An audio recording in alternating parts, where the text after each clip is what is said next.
sisi ndiyo tunawagaia. Maana hii kasm maana yake ni kugawa. Wengine wakawa na staha ya juu, wakawa mamilionia, wengine wakawa chakukila wanakitafuta, wengine ugamba wa meno wanao wanahaha. Ili kwa nini hapa ipatikane ibada? Kwa nini wengine wakafanywa wa chini, wengine wakapewa? Turejee pale pale kwenye ibada. Matajiri wanaambiwa wa anfiqu mimma razaqnakum min qabl an ya'tiya ahadakumul maut. Toweni ambavyo tulivyo kuruzukuni kabla hayajakufikieni mauti.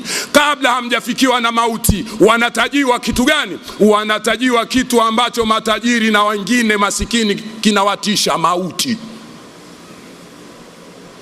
Mwenyezi Mungu kumbe alijua kwamba matajiri wakitishwa mauti huenda wakatoa. Lakini kuna tajiri gani sasa inaogopa mauti?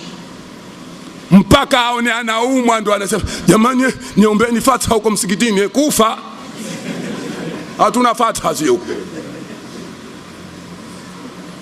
Kwani si uliambiwa wewe toa mali wewe kabla haja kukuta mauti? Tena atakuja na boksi zake 2 hapo za biskuti amhangaishe imamu. Tunasema maimamu, mkimwona mtu anastahili kutoa mabilioni na mapesa, aleta boksi la biskuti, mrejeshe nalo boksi lake. Hatuna haja biskuti zake si. Mwambie rudi. Mtu ana gari VMX sijui ndo VX sijui dule gani limited limeandikwa gari milioni 50, anakuja hapa eti na kiboksi chake cha biskuti. Imamu yupo. Mwambie imamu, wewe huko na shetani wako, nenda huko, hapa na imamu hapa. Anakuja toa eti tena, kwa kuwa kaambiwa vipi ana kensa, haji kutoa mpaka kaambiwa ana kensa. Ndio anakuja jamani, najua hali mbaya, mambo magumu. Umeambiwa zamani min qabla an ya'tiya ahadakumul maut. Sasa yashakuja, unakuja msikitini yakikukamata hayo yamefika pahala pake. Je, leo tuko wapi? Kila sehemu ya hitaji watu wasisahau. Kwenye uswala la riziki si ujanja wetu. Mwenyezi Mungu Subhanahu wa Ta'ala anaturejesha tena kwenye swala la imani, kwenye swala la ibada. Wa fi samai rizqikum, na huko kwenye mbingu ndiko kunako riziki zenu. Hakuna hata mmoja riziki yake iliyokuwa iko sehemu ya chini. Ikifika chini vile vile Mwenyezi Mungu kaipanga kwa muda wake, halafu akaipanga kwa wakati wake. Riziki nasi fi aidi nasi, riziki za watu sasa zikiteremka huko juu zapita kwenye mikono ya watu. Acha ubakhili. Umepata, msogezee mwenzio. Lakini leo hasadi imepamba moto. Unataka ndugu yako awe ana, unataka mimi niwe sina. Kila mmoja anataka awe nacho yeye. Sasa riziki ishateremka, yapita kwenye mikono ya watu, ndiyo iwe sababu ya kupata watu vile vile. Ukijisahau kidogo, Mwenyezi Mungu anatuambia, ukiingia kwenye hururi za dunia, ukaona kwamba starehe za dunia zinafaa, ukaona kwamba umeghilibika na dunia, Mwenyezi Mungu anakurejesha wewe na mimi kwenye ibada. Wala tansa nasibaka minad dunya, wala usisahau nafasi yako kwenye dunia. Wewe unafikiri nafasi yetu kwenye dunia nini? Kutizama kombe la dunia? Kutizama wanawake tu wakapita wamejirembaremba? Nafasi katika dunia kuvaa kondom? Nafasi gani hiyo? Nafasi kwenye dunia kucheza bao? Nafasi kwenye dunia kucheza makarata? Ukasema mimi mzungu wa pili nao hapa nitashinda tu. Ushashindwa zamani wewe. Wala tansa nasibaka minad dunya, wala usisahau nafasi yako katika hii dunia. Jiulize, nafasi yako ipi? Ya kiwanja umepata kiwanja Mbweni, ndo nafasi yako hiyo? Nafasi yako ipi? Umepata muda wa mtembelea Hawara kwa wakati una wasiwasi, unapenya watu hawakuoni, huu ndo wakati wangu. Unapenya wakati wako, huu ndo wakati wangu. Unaambiwa kiwa na wakati utumie. Ndo hivi. unapenya penya kwa hawara, unamkimbia ambaye anahusika, anayohitajika kufanyiwa huduma, umekimbia, umekwenda kwa mwanamke nje ya ndoa. Ndo hiyo ndo nafasi yako. Wala tansa nasibaka minad dunya, wala usije ukasahau nafasi yako kwenye hii dunia. Nafasi yako wewe na mimi ilikuwa ni ipi? Wama umiru illa liya'budullah. Kabla ya mengine yoyote, hatuja kupelekeni nyinyi mkacheze mpira, mkacheze mabao. Tulichokupelekeni kwanza, kila unalolifanya ujue kwamba hapo liya'budullah.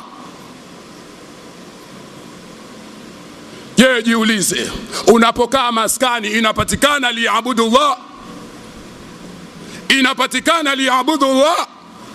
Ikiwa liya'budullah haijapatikana maskani, tafuta sehemu ambayo ya kukaa. Hiyo ndo nafasi ambayo mpaka unahakikisha kwamba hapa naweza mimi kumwabudu Mwenyezi Mungu. Katika taratibu hata za kijiji au mtaa kuhamia, uhakikishe kwamba kutapatikana nafasi ya kumsujudia Allah subhanahu wa ta'ala. Ikiwa ardhi, umefika kwenye ardhi hupati kumsujudia Mwenyezi Mungu kwenye ardhi hiyo, hama. Ndio taratibu. Na kuhama kwa ajili ya Allah ni ibada. Sio ujitie tu kwenye meli na watoto wako twendeni tukaishi huku. Kuhama, ukahama kwa ajili ya Allah, basi hiyo ni ibada. Na ndiyo maana Bwana Mtume alipohama katika mji wa Maka kufikia katika mji wa Madina, aliwaambia kabisa kwamba huku kuhama ni ibada, huku kuhama ni ibada. Anawapa taarifa maswahaba wake. ومن كان هجرته إلى الله ورسوله فهجرته إلى الله ورسوله. Anawarejesha katika makusudio, kama mmehama kwa ajili ya Mwenyezi Mungu na Mtume Muhammad sallallahu alaihi wasallam, kuhama kwenu kutakuwa ibada. Fahijratu ila Allahi wa rasuli, itakuwa mmehama kwa ajili ya Mwenyezi Mungu na Mtume Muhammad sallallahu alaihi wasallam. We hama tunda zako huko Uingereza na watoto wako, hukuhama kwa ajili ya Mwenyezi Mungu, umehama ukafate utawhuti. Na ukijua kwamba saa hiyo umefika kwenye mji hawataki chochote, watu wanafanya maasi, hutoki eti kwa sababu maisha umeyaona mepesi. Watu wanafikiri maisha mepesi kuwa kunapatikana vitu kwa wingi, nchi labda ina vitu kwa wingi. Tunasema katika watu waliopewa vitu kwa wingi ni wale ambao hawakumwamini Mwenyezi Mungu. Mungu kawaporomoshea mavitu ambayo hayana baraka. Lakini kama watu watamwamini Mwenyezi Mungu, watapewa mazao, watapewa matunda, watapewa neema, ndani yake Mwenyezi Mungu atatia baraka. Hapa sisi hatupewi. Kwa sababu gani? Sisi hapa wengi tunasema tumeamini. Tizama nchi ambazo hawakuamini watu wanavyomiminiwa, kwa sababu wale ile ndo dunia yao, halafu ile ndiyo pepo yao. Ad-dunya sijnu mu'min wal jannatu kafir. Dunia ni jela kwa muumini, lakini ni pepo kwa makafiri. Lakini jela yenyewe yawezekana ikapatikana nafasi. Jela ilozungumzwa hapa, Mtume hakuzungumza kwamba maisha yatakuwa magumu. Mungu hafanyi hivyo. Sio jela ya chuo cha mafunzo, hakusema hivyo. Hapa imekusudiwa jela kwa maana muumini anakuwa hana uhuru.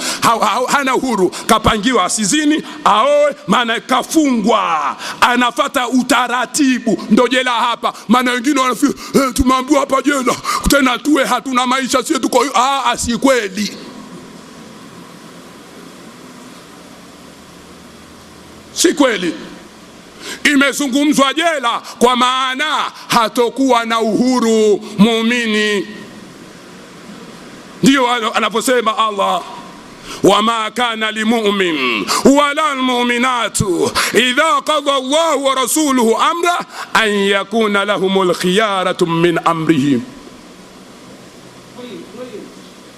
Haiwi muumini wa kweli yule ambaye amemwamini Mwenyezi Mungu subhanahu wa ta'ala na Mtume Muhammad sallallahu alayhi wasallam, ikawa kumetoka hukumu, Mwenyezi Mungu anasema hivi, yeye akaamua amenitapindisha, mimi bora nifanye hivi, hao si waumini.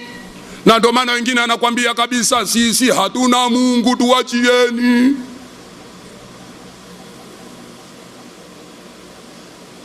Kwa hiyo hakuwa muumini wa kweli inapokatwa amri ya Mwenyezi Mungu na Mtume Muhammad sallallahu alayhi wasallam, hao wakawa na jambo lao la khiari, hawawi waumini. Ikiwa kwenye shughuli yao pengine imepangwa harusi, ikiwa haina utaratibu, wakaamua harusi yetu tutafanya kwenye hoteli, bibi harusi ataonyeshwa. Haya ni maamuzi yao, hao si waumini. Wametafuta mpangilio mwingine. Tutafanya hivi. Walioamini huwa wanafikiriana. Katika kufikiriana nako ni ibada, kuoneana huruma nako ni ibada, pamoja kwamba itakuja sheria, lakini ukifika udhuru, basi sheria kidogo huwa inakaa pembeni. Nataka kitu hapa nikizungumze, ndo maana nikaja mpaka hapo, na utajua.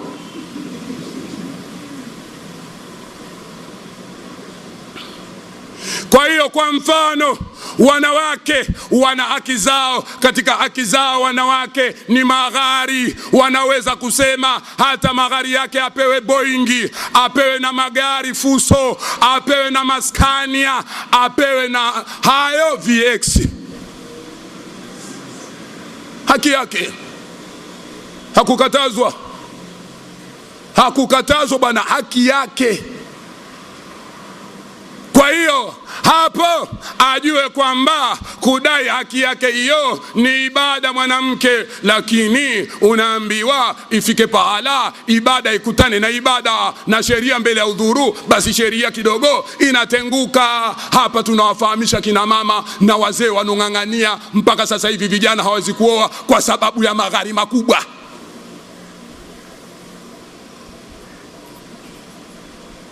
Wakawa nang'ang'ania mahari mtu haki yake. Pamoja na hayo jamaa, Saidina Omar alikatazwa kuhusu habari ya mahari, akaambiwa tuachie sisi wanawake tujitanue. Kwani sisi tunakataa? Kwani yale uongo? Ule ni ukweli, lakini zama huenda kwa zama na muda huenda kwa muda, halafu vile vile kuna kufikiriana. Na ndio maana Mwenyezi Mungu akasema ruhamau bainahum, wanaoneana huruma wao kwa wao. Sasa ikiwa kwamba kikwazo ni magari, eti watu wazini wasifate sheria kwa kuogopa magari, kwa nini tusiyapunguze na haya magari? Na kupunguza itakuwa dini vile vile.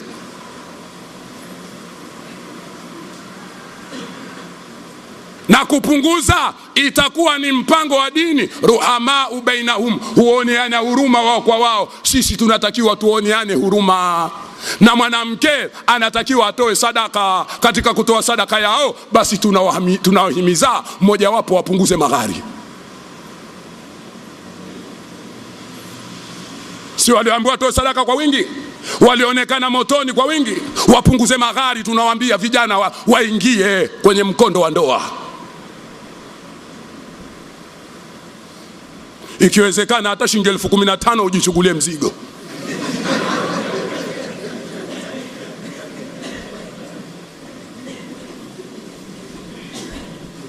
Kabisa. Na vijana ndo watapoona raha. Anaona 15 wakiwa 4 60,000. Sina tabu. 60,000 kijana anaingia, hana wasiwasi, ana wake 4.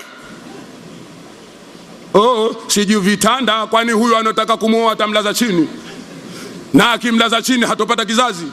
Bwana Mtume alikuwa akilala kwenye kitanda. Sisemi kama kitanda haramu, nafundisha hiyo hali tu inapokwenda.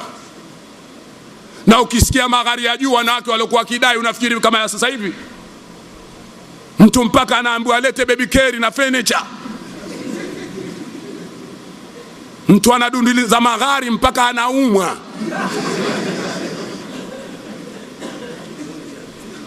Anapata homa. Anaambiwa vipi shehe? Anaumwa bwana, ndo natafuta magari. Basi we magari ya kutie homa, huyu mke ukiwa naye si ushakufa na we?